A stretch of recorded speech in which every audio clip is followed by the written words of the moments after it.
Address that Cliff better would finalize on the position of Echesa. I have here a very special capacity. I was given by 2.5 million to the county to ask the government of the Republic of Kenya to give me Rashid Mohammed so that I can escort Rashid Mohammed together with members of his family to the hospital.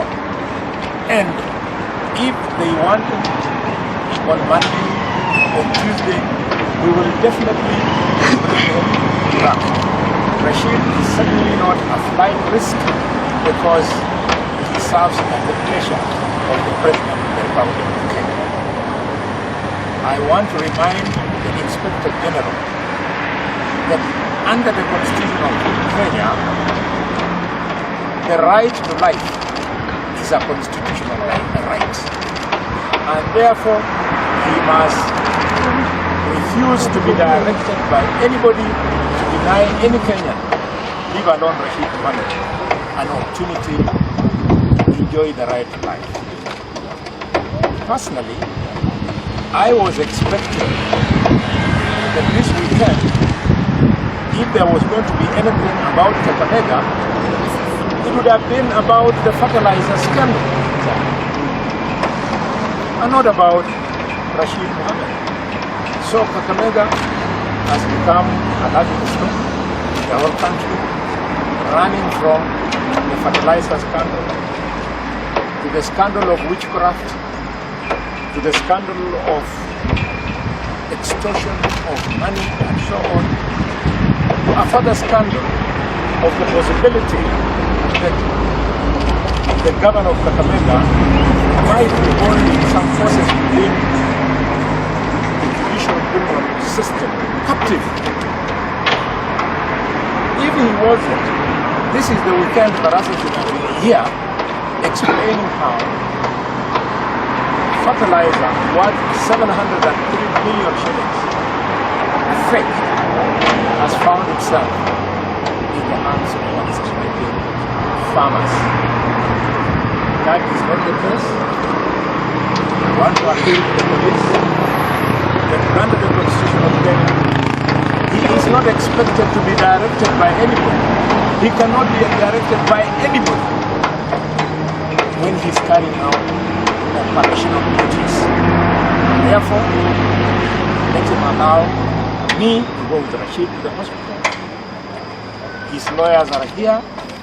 If they want a bond, we are here. Even if it means I give them one of my bulls as a surety, his will, and so on and so forth. This is not a laughing matter, as the council has explained. People have died in custody. The politics of South Africa changed when Dr. Steve Biko died in prison. So imagine a situation whereby Rashid dies, the politics of the Lion Nation changed. And when I say the Lion Nation, I'm not being a tribalist, like all of us who are here, we all have hope. We come from a community of 7 million people. And therefore, when I appeal on their behalf, let the powers be and listen to us. And if they cannot listen to the chief whip of the government, that we really listen to the wife of Raila. We okay? Yeah. It is supposed to be the festivities of Easter, where the good spirits of Jesus should be there. But it seems to be opposite to our client from our Waziri, Rashid Echesa Mohammed. Since he was arrested and was detained at Odinga police station, with very clear instructions that nobody can access him. Not his lawyers, not his family, not his elected leaders, not the members of the public. We had to come here yesterday to get authority to go back to Mbaya as his advocates to see him. That is a constitutional right That is the right Kenyans gave to themselves. After we saw him yesterday, he told us his medical condition, which we raised with the police immediately, but we didn't have documentation.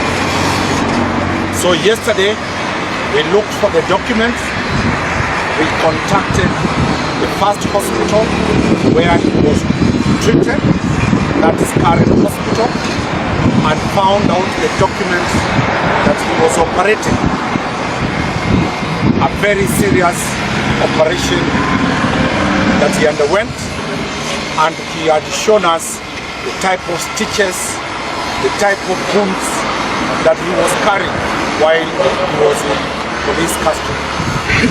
Then after that, we conducted his other doctor, Professor Chunga, who wrote a summary of the medical condition that Waziri is facing. The condition is fatal. The condition is an acute pneumonia that can develop. There's a doctor here, Dr. Senator will explain to us the medical condition. So we wrote that letter in the morning and told the DCI that at no cost Waziri should be released on cash bail so that the family takes him to hospital or the police take him to hospital. And subsequent to that explanation, the police decided to pick our client from Odinga and bring him to come and be investigated. We left Odinga, came here together with my senior, Cliff Mbaya, a panel, a strong team of 6 investigators assembled at the boardroom. Our client's medical condition was completely deteriorating. He started coughing, he started breathing heavily, he started sweating, he started having fever, and the interview could not proceed. Faced with that reality, that here is a man who is likely to die in police custody, the interview could not proceed. He has been taken back to Odinga police station as the officers here consult their bosses. We hope that the bosses, because the biggest boss is the Inspector General of Police, and in this place is the Director of Criminal Investigation, Mr. Mohammed Amin. We have put it very clearly that in the event our client dies in police custody against the advice of his doctors, we will hold liable those officers who will detain and will continue to detain when he is likely to die. We have given a copy of the medical reports to the members of the 4th estate. There's nothing to hide. We have told the police that this is not the first time people have died in police custody. I was part of the when the former town clerk of Nairobi, Kuua, asked the court to be allowed to go to see his doctor, and the court refused. Kuua died. Are we likely to see Echesa die just because a complainant has taken control of the police? Ferdinand Baraz, the governor of Kakamega, who is a complainant, has no role to order the police not to release our client to go to hospital. We are appealing to all the forces in the whole country to take notice that the life of Rashid, Echesa, Mohammed is in danger. Good brother, Senator, that's all. In terms of how he has been tortured, makes a report and expects investigation. He does not expect that somebody with some kind of influence, probably more than his, will go and turn tables on him. This is the case we're talking about. Echesa complained about this predicament. What have the police done about it? Today I will tell you, nothing. They recorded his statement, and the next time they enticed him to come and record a further statement, they arrested him. He has suffered 2 arrests as a result of that. And what happens? We are able to show that he's a person capable of being given bond. He's a good candidate for bond now that he's in custody. Has the state done anything about it? No. We are now going to the 3rd day that Echesa is in custody. Why do they deny him bond? Do they have a reason? No. Has he attempted to abscond? No. Has he attempted to escape? No. Has he attempted to interfere with any investigation? No. But they still hold him against his fundamental rights. And I always keep on saying, the reason why we have fundamental rights is to prevent such an excess of the state. And this is an excess. Otherwise, how do they explain keeping him in custody and turning tables on him? Probably, as Senator Kalwala said, this witchcraft that we are talking about, is it the same one that has been committed over the justice system when the police? Because you cannot understand how they are doing such things unless it is witchcraft. Honestly, how do you put a complainant in custody and get another one who, by the way, if you look even at the OBs, does not show him any baraza as a complainant? But somehow, with a magic wand, he is able to confuse the officers to even deny somebody to go for treatment. When did we start this issue for treatment? We started it yesterday, and we told them that this man is unwell and critical. They did not do anything about it. We have gone and looked for medical documents. We have given it to them. They have not done anything about it. But they are telling us they are going to consult. Consult what? On when a professor of medicine has told you that this person is capable of dying at any particular moment. Consult about what? That's where they can be able to survive? Or that they can use some more magic maybe from Baraza so that he can survive? We need officers to be serious on their duty. They do not only protect life, they must also be humane. They must be sympathetic to situations. This is a situation that not only do you need to be humane about, you need to be sympathetic about. You have a person who has surgery, quite clearly showing. The medical documents have been told, you have been told that he can suffer blood clots. It can affect his heart. It will affect his veins. Yet you tell us you are going to consult. When are we getting this response? This person, as he is, when we came here, he could no longer stand. He could no longer sit straight. He was sweating. He was in pain. Part of the medical documents that they were given showed that he needed intravenous kind of treatment, medicine. He needed to have painkillers. He needed to have steroids. He needed to have antibiotics. All which even the DCI himself does not have. They do not have the expertise. But an expert has told you that this person is unwell.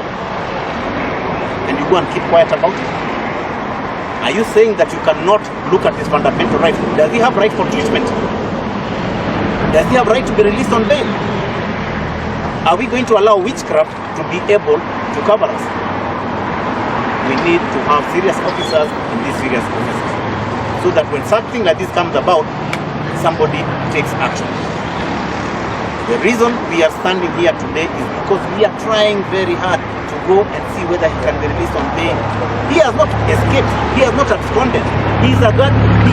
People who have come forward ready to stand for his bond are there. He is a government official. He has no reason to run away. He has been a minister. Just because of a threat that he had obtained money, which is a fake allegation, just because of a cyber crime, cyberbullying, which he has not done, such as a case of conspiracy to defraud, which has not happened,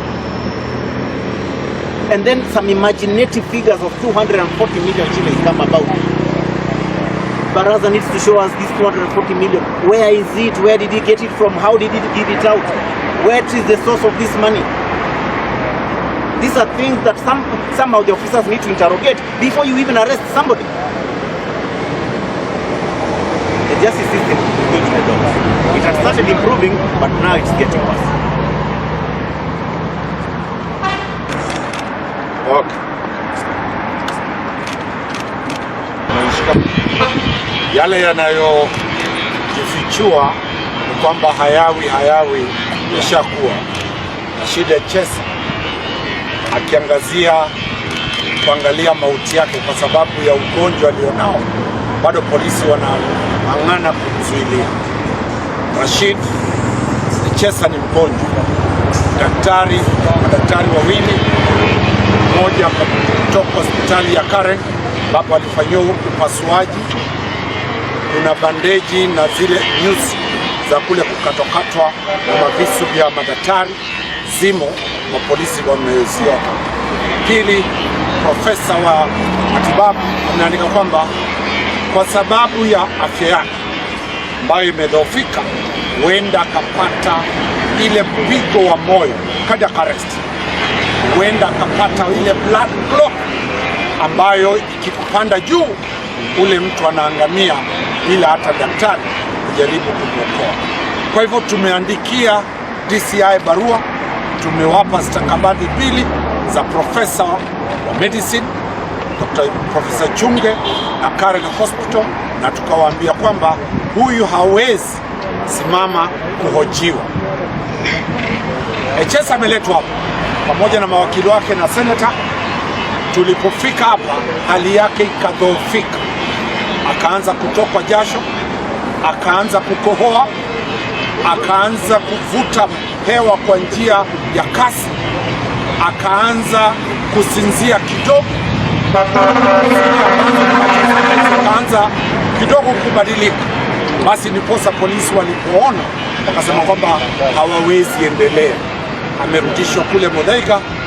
Wale polisi waliokuwa hapa DCI walikuwa ni vyeo vya chini, basi wamepeana zile stakabadhi na wamepiga simu kuelezea wakubwa wao kwamba huyu ni mtu ambaye huenda akafariki. Tumewaonyesha kwamba sio mara ya kwanza wafungwa wamefariki ikiwa katika ndani ya mikono ya polisi.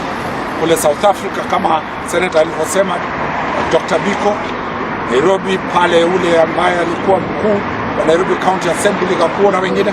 Kwa hivyo tunatarajia kwamba tukitoka hapa tukienda Odinga tutapata kwamba familia na seneta wake watapewa ule mgonjwa, achukuliwe hospitali, aweze kupimwa, aweze kutibiwa, sio kwa gharama ya serikali bali kwa gharama ya familia na gharama yake mwenyewe.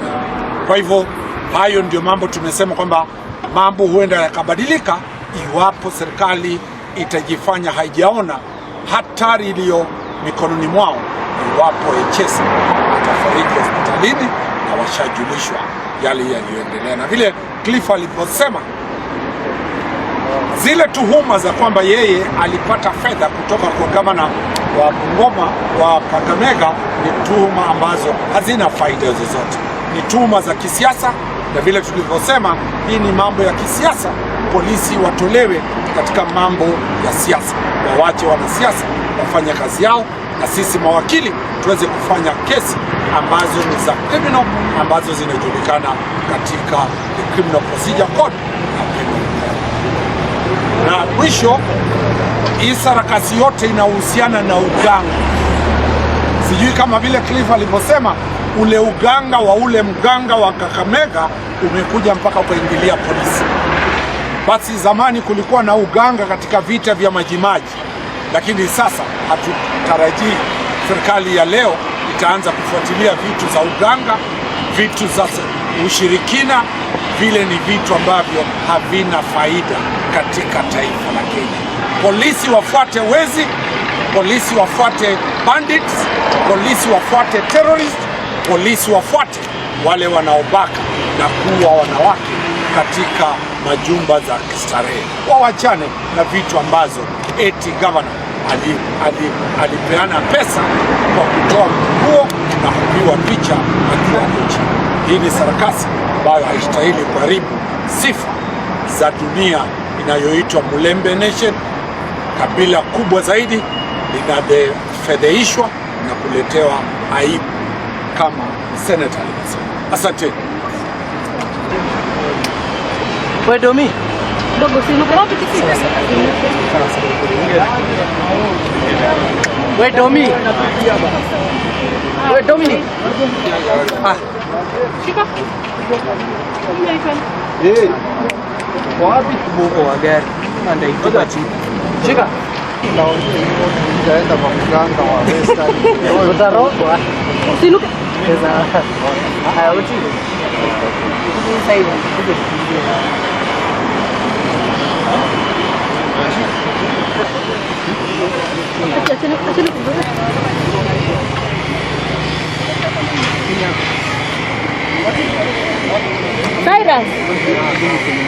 Ako wapi ameenda?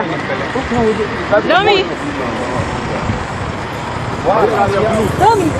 Kama nisafiri. Mama.